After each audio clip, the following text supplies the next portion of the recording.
this computer. So, hello and welcome to Transformation Teaching's Koan of Illness interview series. A koan is an essentially unsolvable puzzle that leads spiritual aspirants to a deeper reality. Chronic illness is a koan, and it too has the potential to lead us to deeper understandings. In this series, we're bringing you the voices of people who can lead us into deeper perspectives and shed their light on this koan of illness. Any questions you might have about the interview or the topic, you can write to me at Lynn at transformationteaching.com. So today we're going to be talking to Jennifer Davis. Jennifer is a psychotherapist and coach specializing in the intersection of chronic illness and human development. She has a master's in pastoral counseling from Loyola University, where her professors introduced her to integral theory. While studying for her degree, she also began her coaching training at Integral Coaching Canada. She currently sees clients at Whole Health Chicago, an integrative health clinic known for addressing the roots of chronic illness. While grappling with her own autoimmune illness, she also cares for her 3 chronically ill children. She is curious about the epigenetic foundations of illness and healing, and is passionate about human development as an art form. So, Jenny, the first thing that stands out when I read all that is so much on one person's plate. How do you manage it all? I'm just going to ask you that, and then we can get into some of the specifics, but I just really, if you could give us a sense of how this all happens and how it all works in your life. Yes. Well, it happens well on some days, and it happens less well on other days. It depends. It's a dance. And everyone is better than they used to be. So it's easier now, and I think with anything you learn how to be, in a certain environment, in a certain set of circumstances. And, there's a certain level of getting used to things being, getting used to things being a certain way and coming to understand what that way is, and then settling in, you kind of settle in, and this is what we're doing. So, yeah, I think we all have that. Whatever life we have, starts to feel comfortable. I think Laurie Edwards, another of our interviewees, calls, in her book title, talks about the kingdom of the sick. And it is like you move into a whole different kingdom, and then you have to figure out the rules of this kingdom and how it works. And as you said, gradually it starts to feel normal and workable, at least some of the time. Right.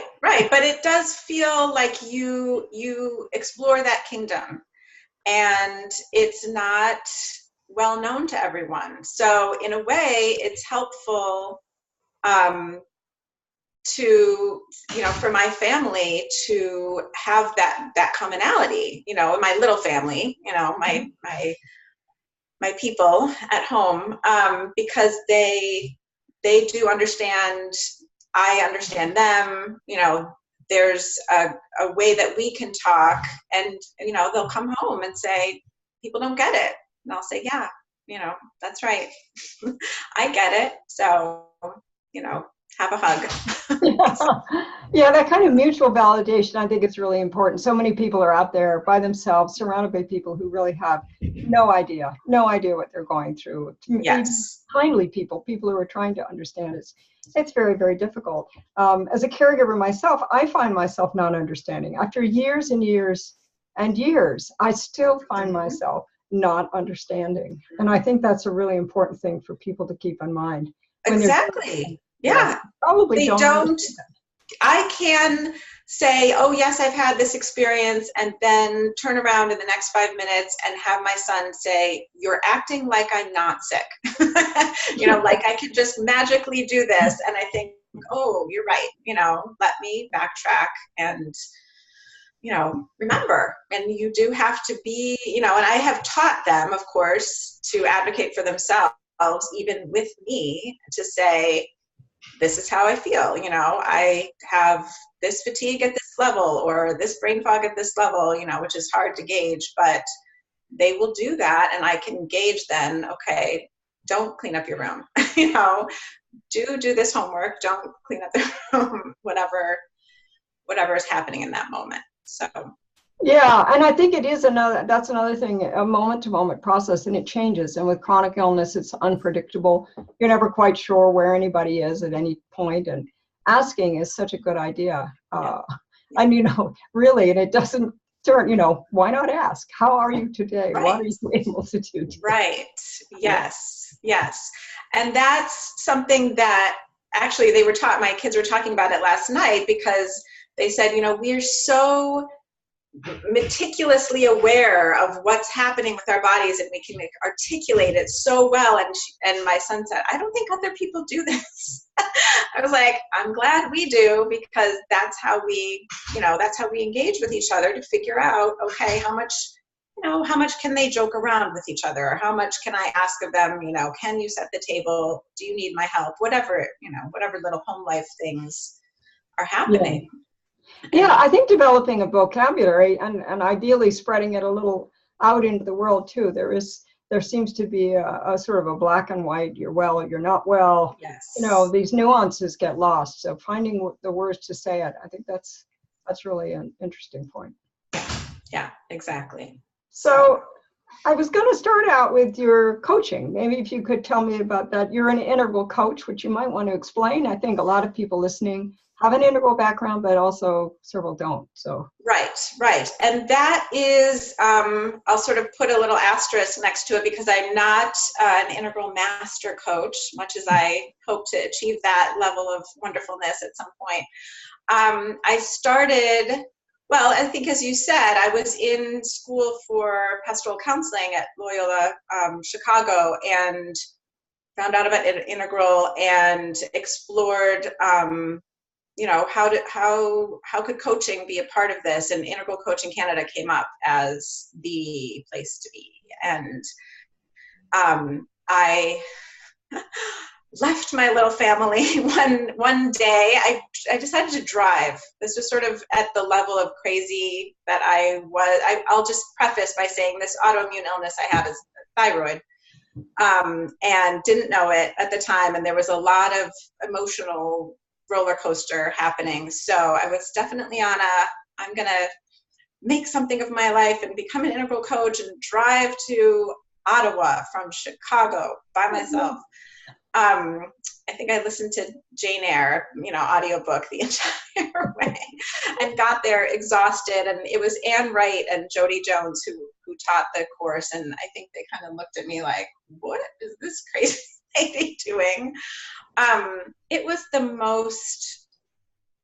was one of the highlights of my life to go to that training, just to be in a room with them, in a room with a cohort of people who were my people, to find that group of, oh, this is it. Everyone is engaged with, not everyone even knew integral. Some were being brought up to speed, but they were all engaged with coaching, how to understand humans from the developmental standpoint that integral engages with, and to really ask those deeper questions of, what draws you forward? What are you yearning for right now? And what do you have going on that serves you and what no longer serves you? And let's engage with those things and, to reach your goal. Beautiful. It's so beautiful. The model is so beautiful. Everything to the founders, and it's just lovely. Now, I came home, told my professors, this is it, this is my thing. And they're like, why don't you just finish your degree? You can do that and this. Oh, okay. So I was all set to, continue the training and be a pastoral counselor, integral coach, something. And really the bottom fell out of my life, I would say. With thyroid, it's sort of hard to tell. For a while, you kind of get this and adrenal things, which you're pushing harder and harder, higher and higher goals with less and less and less energy. And then one little, thing sort of sends you off the cliff. So that was, I think it was the end of year 2011. My husband got laid off. It was sort of the tail end of the 2008 crash. He sort of survived until 2011. And I stopped. I just hit a wall and could no more. And it's hard because there's nothing specific that happens internally. There's no particular pain. There's no particular, and you think it's, I thought it was a spiritual crisis. I was looking, I have to get away. I cannot cope anymore, but where's a retreat center I can go to, which I didn't go to. I went to my parents' lake house, but I couldn't move, but maybe I could. I couldn't think, but maybe I could, Wow. Can't focus on anything, just losing more and more beingness, while still thinking of everything in a psychospiritual way, so there's a disconnect there. But with your training, you think, okay, it's got to be depression. It's got to be anxiety. It's got to be, dark night of the soul. I'd had that, but it wasn't quite that. So that was tough. I could not think, and yet I was researching what is going on. At sort of, then I came to, okay, is there a nutrient deficiency? Is there, what has this been in the past? Typical integral nerd. What could this be? And looking back, I think in the 1800s, it was neurasthenia or something like that. And I thought, oh, great, I've got nerves, and it's hard to think, oh, I'm like Mrs. Bennet in Pride and Prejudice, oh, my poor nerves. But that, now I have a lot of empathy for Mrs. Bennet in Pride and Prejudice. Her poor nerves were shot for whatever reason. And that's really what it is, so it's a long road to find out, okay, it's not MS, it's not lupus, it's not that they go through all of these things. And I'm thinking, I want someone to explore this more broadly. So I found, by some miracle, a functional medicine doctor who was able to diagnose and start the path. This is in the middle of, what sent me down was not just, this was the last straw of my husband getting laid off. I'd had these kids with starting high need. The first one I thought was just high need. And then the second one was special need. And very unclear as to what that was. I thought, as my primary focus in life from, I think, the get-go, from birth, was, I want to grow up and have lots of babies. And my mother wasn't too excited about that. She was we lived in the western suburbs of Chicago, and she moved me to Evanston so I could go to ETHS. It's this great, high school that she hadn't had. And I'm taking all my AP classes, and then I'm choosing the childcare elective that the teen moms were taking. She's like, who are you? But I went to the college, I did all the things, and I then had the babies. This was the goal. But when you get these high need kids, you think, oh, this is just life, right? You don't have anything to gauge it against. But she was tough. She was tough. She didn't sleep. She, very particular, very picky eater, things that I look back, and she didn't crawl. There's just a lot of markers now. But then her brother came along, and he was more of they call it an externalizer instead of an internalizer, which means there's a lot of hitting and tantrums and elopement and, which is running spontaneously for no reason. And we didn't know what it was, and no one else knew what it was, so you go through, oh, does my 4-year-old have early onset bipolar? Like there's OCD, there's tics, there's anxiety, there's this, that, and the other thing. And you're kind of chasing him, yes. trying to deal with, how the older one is not coping with him, and chasing some kind of diagnosis. Because what is now called PANS, which is PANDAS, you might have heard of as a subset of that, which is, there's a lot of names, but it wasn't a thing back then. So you just have a crazy kid. In fact, there's this movie called, I think it's an unfortunate title, but it's called My Kid Is Not Crazy, where an infection, or it can be, heavy metals, or it can be, mold or whatever, can set off neuropsychiatric symptoms. I think you bring up, with regard to yourself and your children, the complexity, which really only Inter can deal with, which is you can have psychological symptoms, you can have the physical cause, and people tend to want to put everything in one bucket or another, and the solutions have to be in this integral framework. They have to be bigger, right? And I'm looking around for where are the people who get bigger. And it's not there yet. I mean, it's not that it's not there. I certainly later have found people who understand it, but coming at it from an integral framework, and I was like drawing quadrants on little pieces of paper, like trying to wrap my mind around, what is this? What is this? What is this? And in a way, it's lucky. It's lucky it kept my, what was left of my sanity to be able to grasp it, but then to say, okay, lower right quadrant, help me. It's not. That's the institutional. That's the yes. Who's out there in what systems do we have that can? Right. The educational system, fail. The healthcare system, major fail. The insurance system, not even a thing.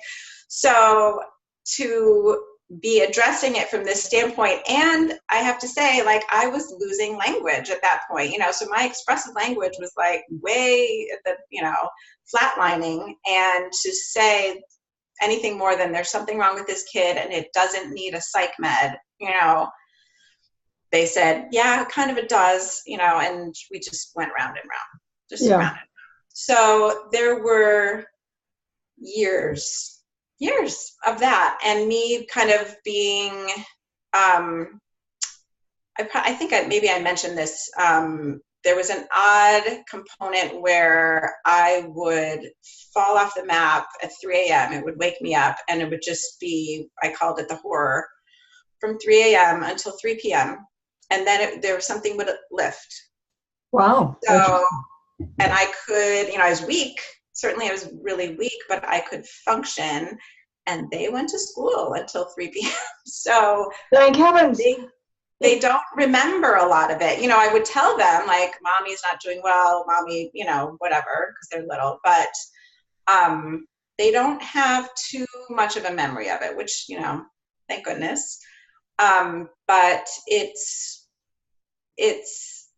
odd to be only semi-functional half of the day, and to just not be able to get on, physically or emotionally online, cognitively online the rest of the time. So yeah, it was a zoo. Yeah, it sounds absolutely overwhelming, just completely exhausting. Having one child who's ill is enough. Right. So in that mix, we did years of this with my son, and then my older daughter, like, I had switched schools. I thought that was going to help. And eventually, just year after year, I thought, I'm going to do this, do that, the other thing. And eventually she doesn't sleep. Like, she's awake at night. Her circadian rhythms are whacked. So that's the technical term. So she was awake at night and then was just non-functional at school. Just would fall asleep at the drop of a hat. finally, after sophomore year, she said, I'm done. I'm done. Can't do it. And I was very open about, we're homeschooling, we're private schooling, we're public schooling, we're whatever, whatever works. And I said, fine, you need to take a break to heal. That was the end of school. So far, that is the end of school for her. So, and then the third child started getting tired, intermittent fevers, don't know what's happening, pain, et cetera, et cetera. And I thought, okay, this is something. And she was the only one who had any tick bites. And I had gotten in touch actually with this place, Whole Health Chicago. And I thought, okay, at least we're going to test for Lyme. Because these illnesses are, it is really only graspable by integral, because it's not an infection. It's a reaction to this where your immune system, it's not acquired immune deficiency syndrome. That name is taken. It's like acquired immune wackiness syndrome. I don't know.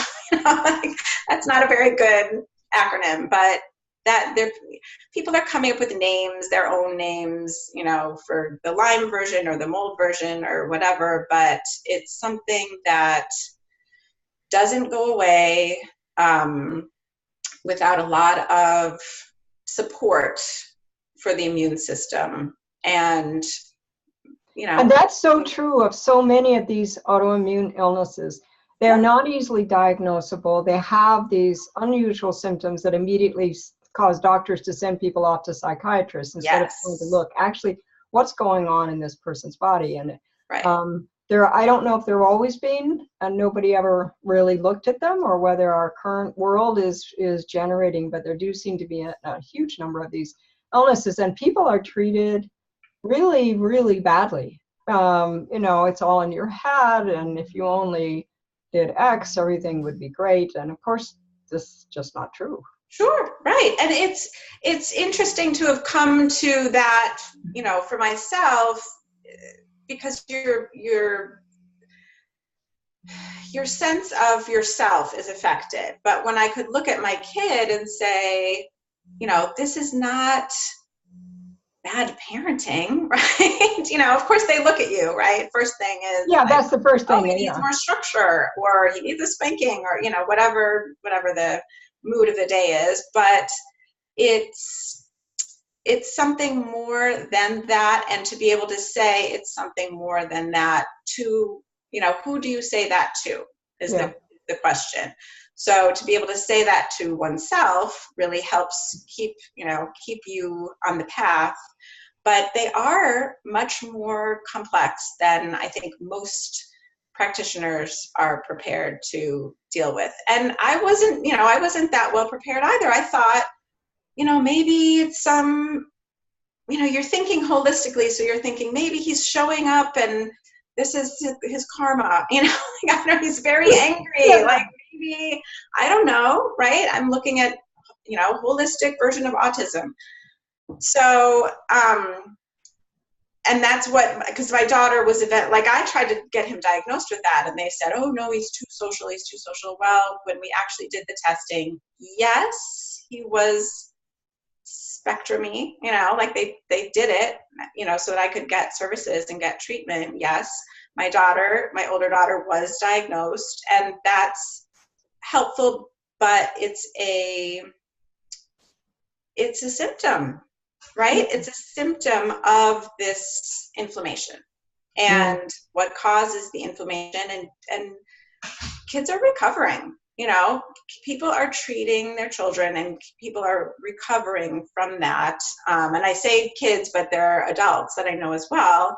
And it's very interesting because that's also something to approach integrally, because right now, as with everything in the 20 teens, there's polarization, Lynn. I think we see that.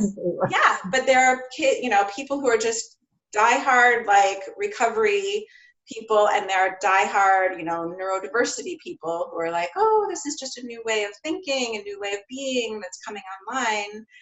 and not know, of course I respect my children and the way that they think and the way that they see the world, and they're not healthy. Yeah. When they're healthier, they feel differently about things. And yeah. And I think that's so important for a parent. I mean, you have to believe in your own child, and you're constantly being buffeted around by these, silos of people. In one silo, they think it's this, in another silo, they think it's that. And it's so, in some ways, appealing to think, oh, well, I found the answer, or I found this answer.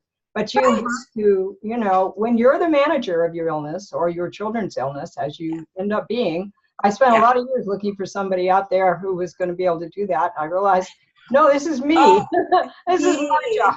Oh, I see. Yeah. I have to connect all these dots. And I think that's staying true to what you know, and really going with that and not letting yourself be dissuaded. That took me years. Exactly. It's tough, and yet it is part of the journey. And I think it's the most powerful part. Like if I look back, at all of this suffering, and it was crazy land. I mean, it's crazy land. And when you look back, how do I make meaning of this? Whether this is the real meaning behind it, the real meaning, or, we're meaning-making creatures. We create a story, and the most healing story for us so far, for my kids, is you got sick so you understand what we're going through and can help. That's what they tell me. And for me, it's to really hone my intuition, because I was very up here, right? Very, what's the expert going to say? What is this expert going to say? And you come to the end of the experts, and you have to turn inward. You have to turn inward, and you have to slow down, and you have to listen, and obey that voice that is saying, what's best for them. What's best for you, and listen to your body when you can't trust it like you used to. That's the odd thing about being ill is, I trust I'm a dancer by training back in the day, and I always could trust my body and listen to it in this very, meticulous way, and to have it just going haywire, the only thing that I could trust was, I'm not happy, I'm not able to cope with this, please find the answers for me. That I trusted, certainly, but it takes time. It takes time, and it takes training yourself, like I coached myself really to do that. Right. Yeah, you have to listen. I think the word listen that you came with, you have to listen to your children, you have to listen to your clients, you have to listen to yourself. And that's amazing. Sometimes we think we are, and we realize, no, we're just brushing by with just ignoring what we actually have to say, what we actually understand. Right.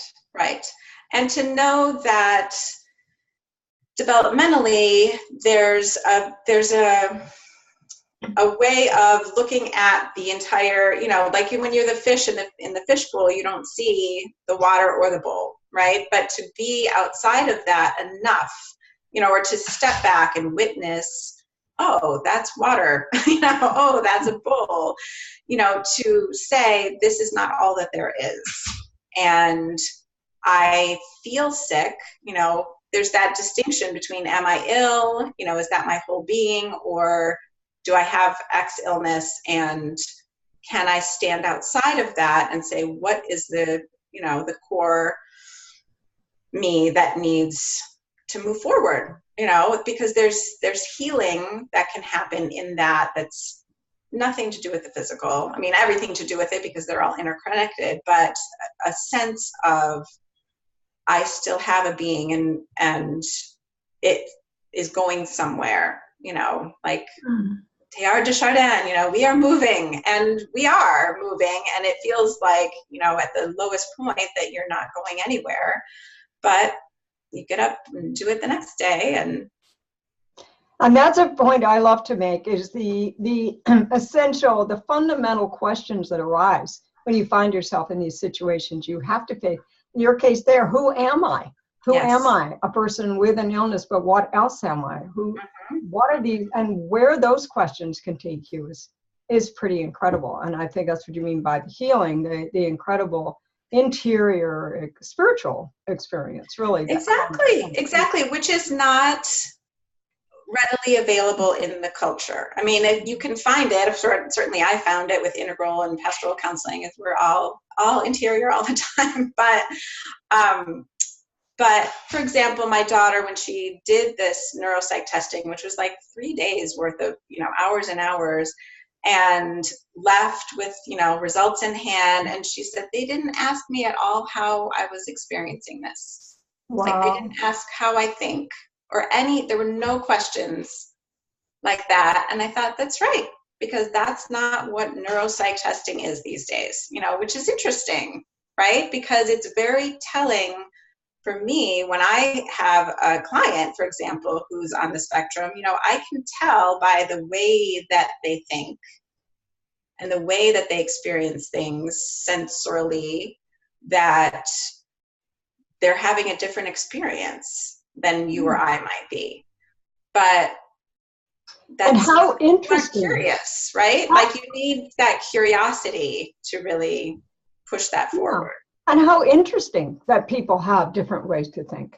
And how interesting if we could just ask them and have it brought forward, because everybody's different way of thinking just adds to all of us. Instead of saying that's strange and unconventional, and so we don't need to hear from those people because we have tests. It's so limiting, so very limiting, and so much more can be learned if we actually take all 4 quadrants. Now here, just to go, you've mentioned the quadrants a few times. The exterior quadrants are, the objective tests and the institutions and things like that, and they operate in their own way. And then we have the psychologists and the spiritual people and support groups that all operate in this interior way. And they, seems like never the twain shall meet. They do not share with each other very easily. Well, finally, there is some change. There is now. I mean, I'll put in a little plug for where I'm working. It's an integrative health center, and there's more integration. But for things like what we're dealing with chronic fatigue, with autoimmune illness, with Lyme, with autism, I mean, I'm putting these all in the same category, and I think some listeners are going to be like, wait, what? But allergies and asthma and ADHD and autism, these are all on this spectrum of high reactivity to internal self, or whatever, like, for example, you have an overreactive to an external source would be allergies, right? Underreactive to an internal would be cancer, right? So an overactive internal is autoimmune, an underactive, what's the other quadrant? These are not related to these quadrants. To external is an infection, right? So you get these, this is Ty Vincent model, but you get these different things, and then you look at not just the external, but the internal, if you're speaking integrally, and notice, okay, is this illness purely external, or can I look at this, illness as a metaphor and say, what does it mean that I react so highly to my own being? Is there some gift in there that I can, work on, like the koan of, like, work on that and notice that, is there, it's not like a horoscope, right? Is it, okay, I have autoimmune thyroid, so, I have trouble voicing things. Well, actually, that's always been an issue for me. So I don't know, but it's worth exploring. It's worth even if it isn't a cause or whatever questions arise for you, are probably important for you. Exactly. So whatever the actual cause is, if that question comes into your mind, something to worth. There's something to it, because you Yeah. listen then to your body, and it brings out these little blip of, okay, let's inquire further. And it might not be, that somebody's Hashimoto's thyroiditis is going to go away once they start using their voice in the world. Yeah. It's not going to be a one-to-one correlation. I have clients who are very concerned with that, like, what is the meaning behind this? And I was certainly concerned, I was asking my therapist, like, what's the meaning? What am I not seeing? Where's the shadow? And she's just shaking her. No, like, we want could you stop? So could you just get back on your feet and go there? Yeah. I saw a poster one time. Sometimes a tumor is just a tumor. Yeah, exactly. Truly. Exactly. We want meaning, so we make up stories. And I do get impatient. Actually, I threw a book in the trash. My husband got it out and said, "Why is that here?" And I never do that. But it was such an annoying book. It was saying asthmatics are blah, blah, blah, like hospital. Right. And this is the Cancer personality, and this is the da-da-da, no, come on, come on. No, somebody can be sick without having. Right. And you can inquire in that direction if you so choose. But if you get everything built around that, if that's your only way out is to come up with an answer to that, no, you're just clinging, that's clinging. It's looking for the magic bullet in a way too, and it's a lack of acceptance, a lack of self-acceptance, a desire to self-blame. And I see that, there's so much blame put on ill people by particularly maybe the alternative culture. There's, if you were more spiritual, if you weren't angry at your father, if you weren't this. And so the blame starts to build up and people start to believe it. They start to think, well, maybe it is, maybe I'm wrong. And I just regard that as such a cruel approach to people, instead of, you don't feel well today. Let's look at why you don't feel well today. Yes. That's very different. And let's hear about that. How is that for you? Yeah. Right? It doesn't have to be, oh, quick, let's solve it.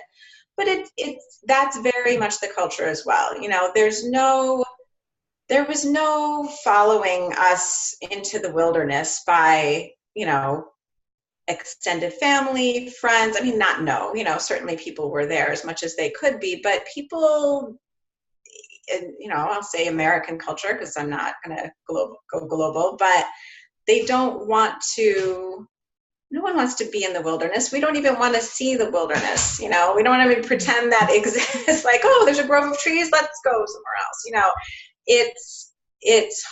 It's hard, right? And we don't want to do hard in that way. We want to do hard up a mountain.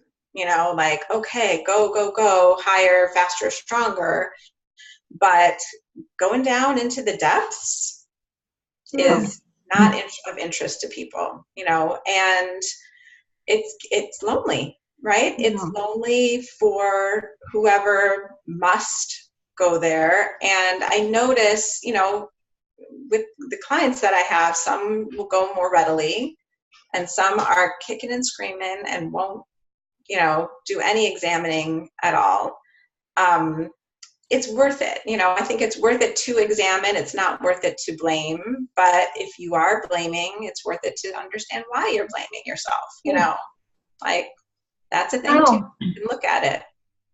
And I think we're a society that wants the quick fix, that wants, and also believes in productivity. If you're not productive, then there's some major problem. That, there used to be room for contemplative people, or room for people who were wise, or people, and I feel like there's no space now for anybody who is not productive. And if you read all of these books about how to get ahead in life, they all presume a person who is healthy, and 50% of people in this country are not healthy. Yes. So what happens to them? They doubt themselves.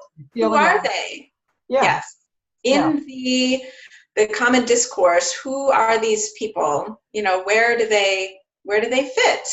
Because that was the worst for me, to not be productive. I every day I have my list, I have my, like doing things, and I am over it. I am not busy. I refuse to have conversations of, oh, I'm so busy. How busy are you? You're so busy. No,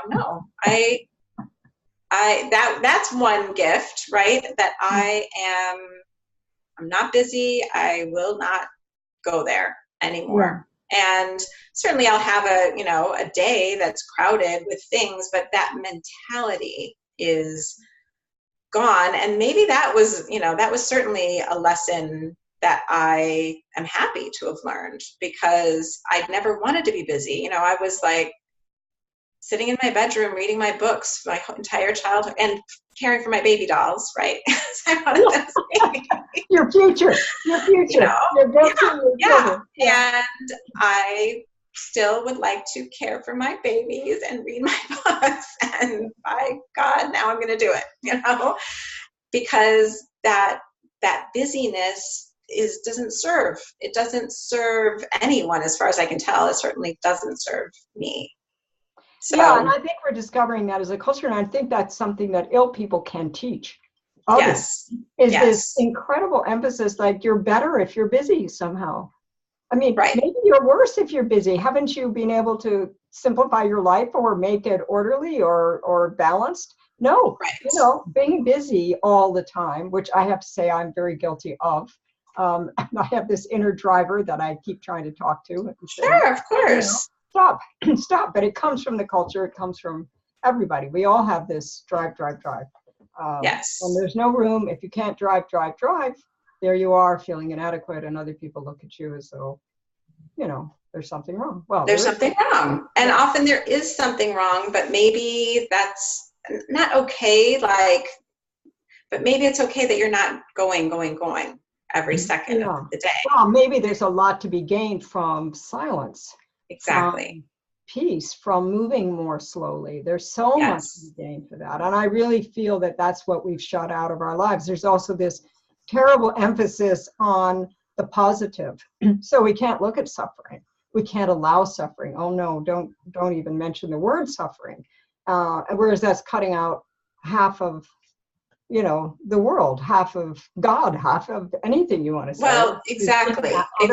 Because that striving, that mountaintop, let's go explore, let's take on the world, is one half, and the wilderness is the other. And it's very, I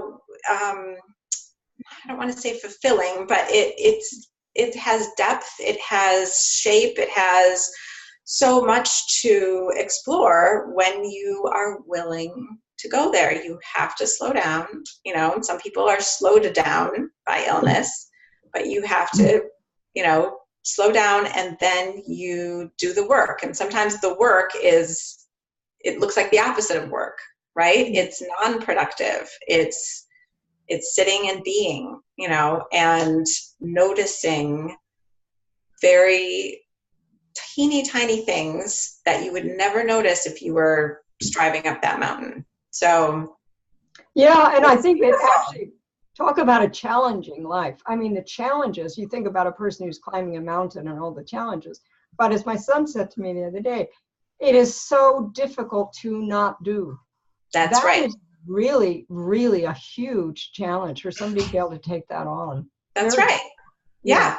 And so we have respect for people who can do that. Exactly. And it's harrowing sometimes. I think, that's just the only word that comes to mind when I see my kids watch everyone, zoom, pass them by, and to say, okay, I got up at 10:30 today instead of noon, this is what I achieved, Now I can do some work with clay, and I can draw with pencils, because my daughter, who's a writer, like an artist writer, but she doesn't have the language back. She doesn't have, these things are gone, and she's trying to slowly pull back into life as much as possible. And these little things are huge for us, and to be celebrated. That she got up before noon is like a miracle,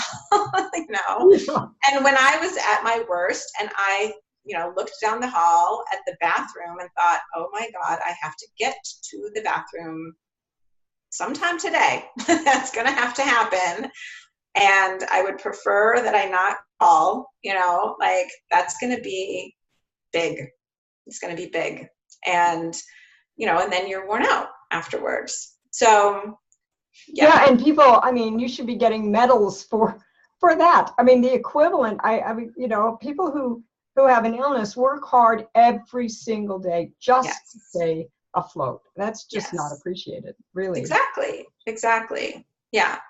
And they don't recognize, you know, it's interesting to think about, of course, developmentally, but like I was interested in child development before I was even interested in adult development because I didn't know that was a thing back in the day. But they change, you change, we change at a different developmental level. So I have, you know, my youngest when she was little was certainly, you know, couldn't grasp what this was, and she did not want to be like her siblings. You know, she was the healthy one, she was the perky one, she was the extrovert, she was all the things they weren't, and there was fighting tooth and nail, you know. And certainly seeing different developmental stages with my son as he would go through these different issues, there's a certain level that you can accept, and then you push back, and then you get, you know, up to the next rung, and then you know, accept a different level, get up to the next rung, and then you can also regress. And I don't know if you have heard this from other people, but I certainly notice even as an adult, I could see myself going back down the ladder. You know, so that I could only take in, certainly there's a witness, right, seeing this all happen, but that I'm only functioning at green. Oh, I'm only functioning at blue. Sorry, I'm bringing in, you know, these different. Yeah, we can talk about that in a minute. There's an integral audience. We can go there. But to see, oh, I can only do red level things or beige or whatever, you know, whatever the bottom rung is, and to feel the just horror of that, and yet to know this is where we are. Like, we have to be here. There's no other way to be right now. Let's explore it and be the best, you know, beige, magenta, red, whatever it is that you can be at that moment. And, you know, it's a lot of allow, you know, that is much more in the, I think it's the more feminine way, right? Or the, you know, classically more feminine way is to allow rather than strive. Not that there was no striving, but I think I want to just mention some of these levels just for people who don't know. One of the models in integral theory is this model of adult development. We don't stop when we're 21, we keep on going. And that there are many levels out of which we can operate. And some of these are very egotistical, basic survival levels, which you're talking about when you talk about beige. Some of them are more self-centered. I have to have this because I'm really ill today, and you can't really think. And higher levels, you're more able to take the position of another person. Oh, look, my husband is suffering because I'm ill too. You know, I can see that. And then levels above that, where you become interested in the capacity that you have for observation and understanding, and you know, when you start putting together a team of people to help you, and that kind of mental capacity. And then beyond that, the caring, heart-centered green person, and then beyond that, the integral person who pulls this all together. And so, yes, you can be too ill to express those higher aspects of yourself, and you will be only expressing some of the lower ones. And also there's a gift in each of those stages. I think if we can recognize it. Yes. And I, just for a plug for my course that's starting on January 5th, we're going to look at these levels, and we're going to look at some of the gifts that come and some of the pitfalls that come with each of these stages. And so when you're operating out of that stage, what's going on? How do you what can you take from it? What have you missed in it? That sort of thing. So yeah, to be able to notice that in yourself when one level is expressing itself, that takes a lot of fine tuning and capacity to see internally. Right. And well, what else was I doing? Right. I mean, that's what I was doing. But you notice, you do notice the finer points of it. I fell in love with the stages when I was reading, it must have been Keegan, The Evolving Self, and noticing how they do go from, the more individual to the communal, and then it'll circle back to a higher stage of individual, a higher stage of communal, so that you're expanding, you're spiraling up. But again, on the way back down, you can notice, oh, I need connection. I need alone. I need connection, in this very basic sort of tribal way, like, doesn't anybody get, this? It doesn't matter if it's illness, just me. Mm-hmm. Or, let me retreat and be solely for myself, because that's all that we can, do right now. I would be individual, I could do. So yeah, it does. What else can you do but try to be aware of what you can be aware of in the time that you have. So I certainly have this sense of formlessness, but if we're the, spiritual beings having a human experience, have the human experience, right? Like, have it. Like, form is gorgeous. It's gorgeous. And if you can notice, okay, this is where I am in, this is the internal, as well as, oh my God, what's the difference between a pink lady apple and a honey crisp? Let's talk. Like, that's what you get out of that moment. And to see those little things is such a gift, that if you're not being productive, you can do that. You're not pushing ahead. You can be noticing, you can be appreciating, and at some level be grateful. It's hard, right? It's hard to say, oh, I'm grateful for the inability to do, so I can sit around noticing the gifts of this life. But eventually Oh, we get there. That's beautifully said, Jenny. That's beautifully said. I think that's right. The world needs appreciation, not just, if everybody was creating and nobody was appreciating, Yes. where would we be? Exactly. And we are the eyes and ears and the sensory part of the universe, and you're right, form is beautiful. And while we're here, whatever life it is we happen to be living, we might as well be living it. Yes, exactly.